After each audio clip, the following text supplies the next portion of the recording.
पत्रकार ऋषि हमला और अभी तो रुको, क्लाइमैक्स अभी बाकी है। आजको नेपाली भाषामा हामीसँग यस्तो महत्त्वपूर्ण व्यक्तित्व आउनु भएको छ। आउनुहोस् उहाँलाई स्वागत गरौँ। यतिखेर हाम्रो बीचमा आइसक्नु भएको छ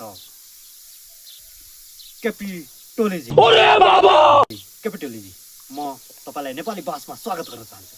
धन्यवाद ऋषिजी। केपी टोलेजी, तपाईँ चुनाव अवधि त खुब बालुन्सालाई बतासे अन्डा भन्नुहुन्थ्यो होइन? अनि बालुन्सालाई बच्चा बच्ची हो, यो प्रधानमन्त्री हुने रेस यो बच्चा बच्चीको मात्र खेल हो भनेर भन्नुहुन्थ्यो।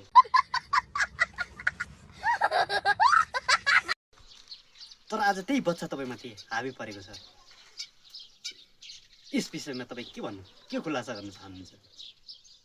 नेपाली जनतालाई बताइदिनुहोस्।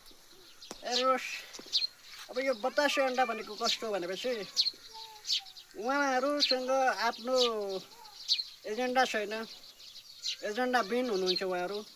उहाँहरूले देश विकास गर्न सक्नुहुन्छ भन्ने बेला लाग्दैन क्या ये क्या बक रहे हो मादरचोद? होइन। देश विकास गर्नको लागि एजेन्डा चाहिन्छ। एजेन्डाविहीन व्यक्ति चाहिँ केही गर्न सक्दैन। अनि अर्को कुरा के भयो भने चाहिँ बच्चा बच्ची भन्नुभयो। उहाँ बच्चा बच्ची नै हो। उहाँहरू एजेन्डाविहीन हुनुहुन्छ। उहाँहरूले देशलाई जलाउने काम गर्नुभयो, बनाउने काम गर्नुभयो